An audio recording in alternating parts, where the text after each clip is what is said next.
आज हमारे साथ जयप्रकाश जी चतुर्वेदी जी हैं, जो एक यूपी उत्तर प्रदेश से जाने जाते हैं।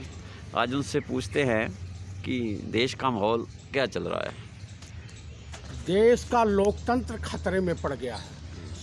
आरएसएस और मोदी सरकार देश के खजाने को लूट करके अपने 5-7 सूट बूट वाले मित्रों को दे रही है। देश की संपत्ति बेच करके, चाहे वो बीएसएनएल हो, रेलवे हो, और या एयरपोर्ट हो, या एयर इंडिया हो, या गेल हो, भेल हो, या रेलवे हो।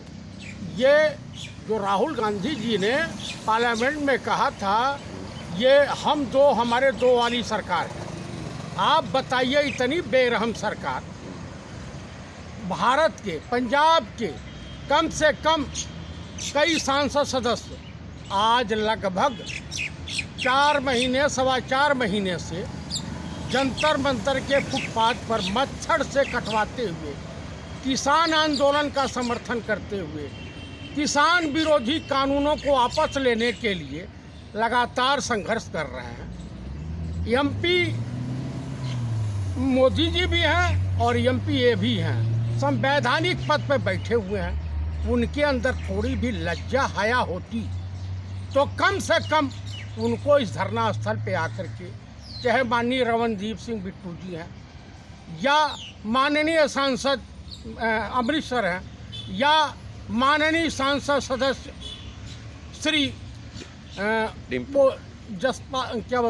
जसपाल सिंह गिल या डिम्पा साहब, ये हैं, इन लोगों से आकर के मिलते, यहाँ लक्की बैठते हैं। राकेश कुमार सिंह बिहारी बाबू के नाम से मशहूर हैं, वो बैठते हैं। माननीय प्रिंसिपल साहब प्रेम शर्मा साहब बैठते हैं, और माननीय सतेंद्र सिंह बैठते हैं, आकाशदीप सिंह बैठते हैं।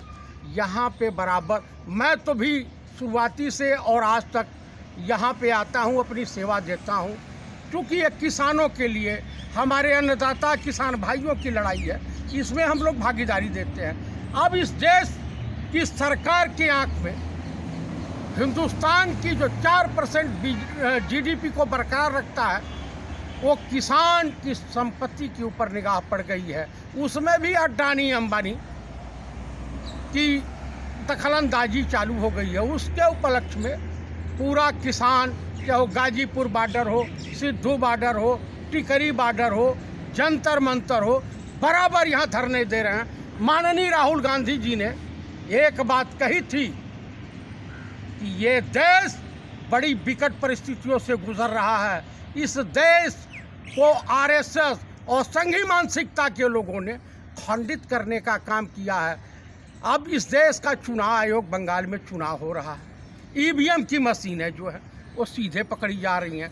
उत्तर प्रदेश का हाल देख लीजिए, 20,000 रुपया अगर आपको जेब में है तो शमशान घाट में जगह मिलेगी दाह संस्कार करने के लिए। कोरोना महामारी उत्तर प्रदेश में भयावह रूप धारण कर ली है। आज सूरत का हाल देख लीजिए, गुजरात का, गुजरात मॉडल, जिस मॉडल को हिंदुस्तान की जनता जनार्दन के आंखों में धूल धो करके झूठ रूप में परोसा गया था, गुजरात मॉडल। गुजरात की ऐसी स्थिति है कि जो इलेक्ट्रिक दाह संस्कार करने वाली मशीन है, उसके लोहे के राड तक गल गए हैं कि लगातार चलते चलते। यानी ये देश सुरक्षित हाथों में नहीं है। जब भी चुनाव होता है इस देश में, तो कहीं पैरामिलिट्री फोर्स के ऊपर हमले किए जाते हैं, नक्सली हमले होते हैं।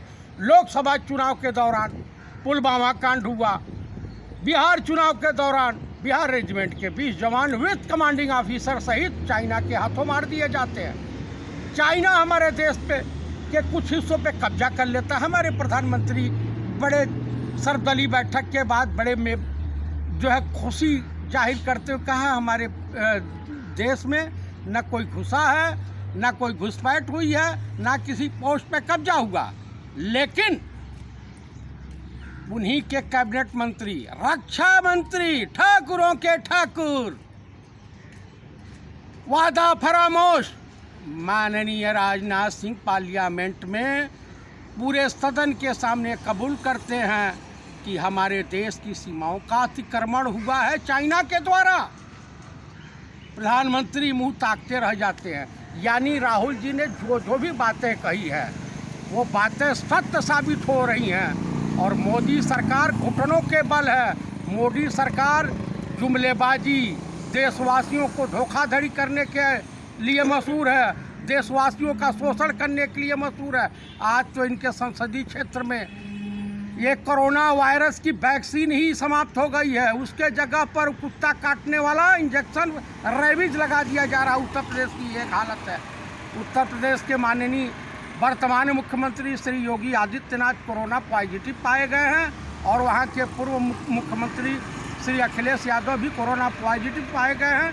मैं ईश्वर से प्रार्थना करता हूं इन लोगों को और उत्तर प्रदेश वासियों को कोरोना से मुक्ति मिले, इस देशवासियों को कोरोना से मुक्ति मिले और ईश्वर माननीय प्रधानमंत्री को सद्बुद्धि प्रदान करे कि ये किसान विरोधी तीनों काले कानून को वापस लेकर के और किसानों को खुशी खुशी विदा करें। हमारे सांसदों का, हमारे जो भी कांग्रेस के कार्यकर्ता हैं, नेतागण हैं, इनको खुशी मिले।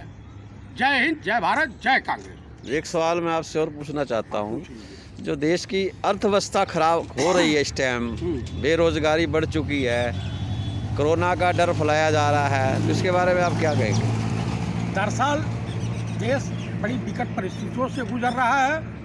देश की बेरोजगारी की हालत यह है जिसकी कल्पना मत कीजिए। इसीलिए स्कूल कॉलेज को मोदी जी ने कोरोना की आड़ में बंद कर रखा है और क्योंकि इस देश का बच्चा जो नर्सरी से लेके 10 या जो भी बच्चे स्कूल जाते हैं वो इस टाइम 1.5 साल से बहुत घर बैठे ऑनलाइन पढ़ाई कर रहे हैं, लेकिन बहुत परेशान हैं। अशिक्षित भारत की कल्पना हेडगवार ने किया था, श्यामा प्रसाद मुखर्जी ने किया था, सावरकर ने किया था, आरएसएस प्रमुख।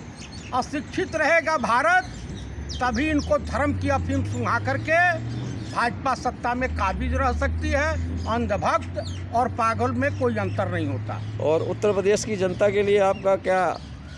उत्तर प्रदेश में परिवर्तन होना निश्चित है, चाहे वो मोदी जी चले जाएं या कुछ भी चले जाएं। हाँ, लेकिन ये सुनने में आया है कि अखिल भारतीय चुनाव आयोग का भारत के राजनीतिक पार्टी भाजपा में विलय हो चुका।